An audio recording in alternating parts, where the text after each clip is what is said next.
Je voudrais me permettre de faire quelque chose. Déjà, vous dire bonjour à toutes et à tous. J'espère que vous allez bien, j'espère que vous êtes en bonne santé, que vous n'avez pas de soucis et que vos soucis, vous les combattrez cette semaine. Maintenant que je vous ai dit bonjour et que c'est pas impoli, revenons-en un peu à moi. Non, je déconne.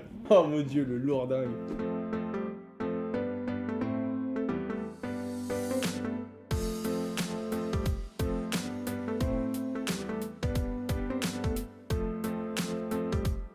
Bienvenue chez les menteurs, mon ami. Les menteurs, qu'est-ce que c'est? C'est une communauté qui a choisi le nom de la communauté des menteurs. Je vais te dire que je ne sais pas pourquoi, mais il y a une histoire. Un jour, il y a un mec qui est arrivé et qui a dit sur le live « Asher, t'es un menteur !» Je lui réponds et je lui dis « Pourquoi est-ce que tu dis ça? Qu'est-ce que j'ai dit? Qu'est-ce qui est faux ?» Et le mec, il est revenu et au bout de 20 minutes, il répond dans le chat « Menteur !» Sans aucune raison. Du coup, mais je lui dis « Mais s'il te plaît, explique-nous pourquoi tu dis que je mens ?» Et il a jamais répondu. Et un jour, j'ai fait un live avec une autre communauté sur Twitch, avec un autre streamer. Je raconte cette histoire. Et là, je vois ce même bonhomme qui écrit dans le chat « Menteur !» avec des points d'exclamation. Et le mec a tout simplement disparu. Voilà pourquoi, au lieu de dire bel homme, beau gosse, entrepreneur, Owen, il y a eu un vote entre menteur et gracheur. J'ai l'impression d'avoir perdu quand on est tombé sur menteur, mais au fond de moi, je me dis que c'était peut-être une petite victoire, le choix de menteur à ce moment-là. Pourrais-tu nous présenter une application permettant de suivre ses investissements, pas seulement ses cryptos, autrement qu'avec une feuille Excel? Les amis, j'ai mon poteau qui est à la tête de cette boîte qui est incroyable. Finari, les gars, c'est vraiment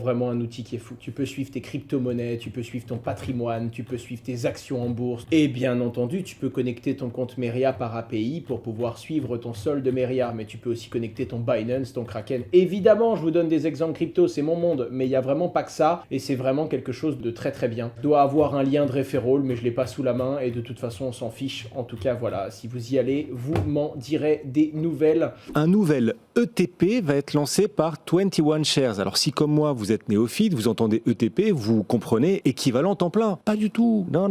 On va décrire ce qu'est un ETP et on va aller encore plus loin en essayant de comprendre ce qui se cache en effet derrière ce nouvel ETP que 21 Shares va lancer. D'abord, c'est quoi un ETP, Owen? Il faut voir ça comme un bundle de différentes valeurs. En l'occurrence, ce qu'essaye de construire 21 Shares, c'est un produit financier qui va pouvoir permettre à certains acteurs de s'indexer à différentes valeurs. En l'occurrence, des valeurs basées sur le stacking. C'est ça qui est relativement intéressant. On peut retrouver, quand on investit sur cet ETP, 50% de BNB, la crypto-monnaie de Binance, 16% de Cardano, mais également d'autres crypto-monnaies comme le Polkadot ou encore le Tezos. La particularité de ces assets, c'est que ce sont des assets dont les blockchains sont en proof of stake. L'objectif de tout investisseur n'est pas simplement de gagner ou de perdre de l'argent, c'est-à-dire de s'exposer à la volatilité. On achète un actif, évidemment, on aimerait qu'il prenne de la valeur, évidemment, on est déçu quand il en perd, mais le but, c'est de réussir à faire un delta de performance sur un indicateur. Par exemple, dans le marché des crypto-monnaies, s'indexer à Bitcoin, c'est bien. Si Bitcoin prend 20%, c'est une bonne chose, mais si on arrive dans notre gestion à racheter et à revendre au bon moment pour faire plus de 20%, 25, peut-être 30, là, on a une performance qui est liée à la gestion. L'intérêt de ce produit-là, c'est qu'en plus de la plus-value générée par la spéculation, la plus-value possible, on peut avoir une plus-value supplémentaire parce que ces actifs vont être stakés sur la blockchain et en plus de participer à l'effort de sécurisation de la blockchain, on va obtenir des intérêts et donc on va faire de l'accumulation en augmentant la quantité de crypto-monnaies que l'on aura dans son investissement.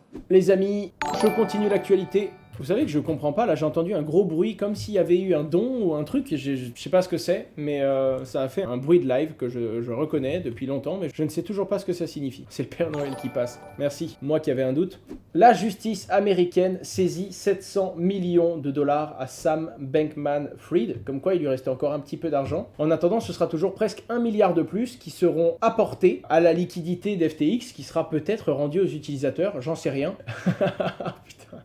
Oh le comble. Ils ont saisi les comptes Binance d'SBF. Eh t'as vu Sizi, quoi que tu fasses, tu finis toujours par t'en prendre plein la gueule. De toute façon t'es partout. Il y a un exchange qui pète et qui blanchit de l'argent, un jour ou l'autre ils ont bossé avec Binance. Ton concurrent direct, il fait faillite, il se fait choper par la police saisit son argent, bah c'est de l'argent qu'ils vont enlever de Binance à un moment ou à un autre. C'est ça le problème, quand t'es vraiment partout, tu finis à un moment ou à un autre d'être plus ou moins concerné. C'est drôle, mais je me souviens de Yves Chouefati, qui gère un fonds d'investissement qui a à peu près 10 milliards de dollars dans en cours. Et Yves me disait, c'est le propre de la diversification et de la surdiversification. Je m'explique. Imaginons que tu as 2 lignes, d'accord? Et que ces 2 lignes-là, oh là là là là là là. Alors imaginez qu'elles soient parallèles, d'accord? Imaginez que ça, ce soit ton portefeuille. Et entre ces 2 lignes, tu vas faire un trait. Le trait, c'est ton exposition. Si tu n'as qu'une seule monnaie, une seule valeur, tu vas être très exposé. Ça fait que si jamais ça pète, si cette valeur s'effondre, qu'elle a un problème sur son marché, eh bien tu perds la consistance de ton portefeuille, qui est le lien entre tes 2 lignes en fait, si tu veux. Parce que tu es trop exposé. Tu as mal diversifié ton portefeuille, tu n'as qu'une seule valeur dans ton portefeuille. Certes, s'il y a un problème, il y a peu de chances que ça tombe sur ta valeur, parce que tu n'en as qu'une seule, mais en attendant, si ça pète, tu perds tout. Alors, une diversification fait que tu vas diversifier. Tu vas non seulement rajouter plusieurs valeurs, d'accord, mais tu vas également prendre, pourquoi pas, des valeurs d'une autre industrie. Tu vas peut-être avoir des valeurs dans l'immobilier, tu vas avoir des valeurs dans différents pays. Si tu as de la crypto-monnaie, tu vas essayer d'avoir de la crypto-monnaie basée sur différentes technos, sur différentes blockchains, ce qui fait que tu finis par avoir différents groupes d'investissement, différents groupes d'assets, et dans ces différentes familles, tu vas avoir différentes monnaies, différentes valeurs. Ce qui fait que s'il y a un truc qui pète, imaginons là où j'ai mis la petite croix, ok, si ça perd 20%, tu auras perdu 20% d'une de tes 9 positions. Si jamais tu as un problème dans tout un domaine, on imagine, je sais pas, moi tu as investi dans les métaux précieux et tous les métaux précieux se pètent la gueule, eh bien tu auras encore plus mal au portefeuille parce que tu auras toute une classe d'actifs qui est touchée, mais ça n'affectera pas tout ton portefeuille parce que tu as réussi à faire une ségrégation des différentes classes d'actifs. Et le problème, quand tu finis par être partout, et merde, j'ai débordé. Putain, ouais.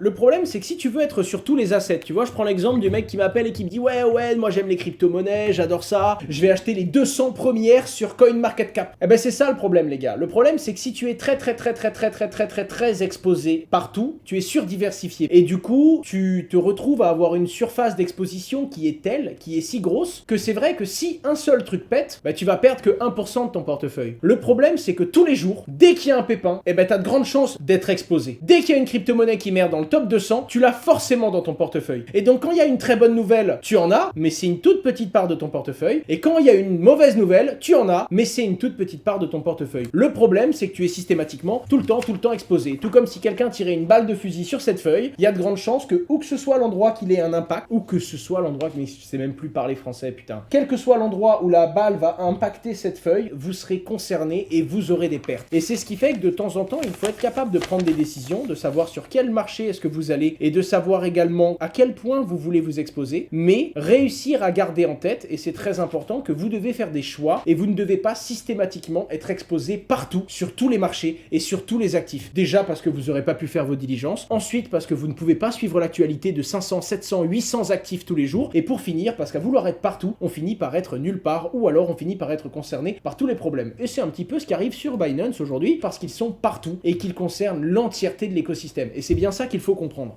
Les fondateurs de FreeAC, vous savez, Free Arrows Capital, qui est tombé suite à UST et FTX finalement, parce que ça les a pas aidés non plus, ils ont pris un pari risqué, c'est de lancer un nouvel exchange. Ils veulent lever 25 millions de dollars. Pour le coup, avec ce qu'ils ont fait perdre, ils ont quand même une sale image, mais ils ont quand même un réseau qui fait que, à l'échelle où ils étaient, et vu les volumes qu'ils géraient, lever 25 millions, ça semble être faisable. Mais ils ont fait un truc de ouf, parce que les fondateurs veulent créer un exchange qui s'appelle GTX, d'accord? Et dans la présentation qu'ils ont fait, ils ont quand même dit, dans l'alphabet, après le F vient le G, après FTX vient GTX.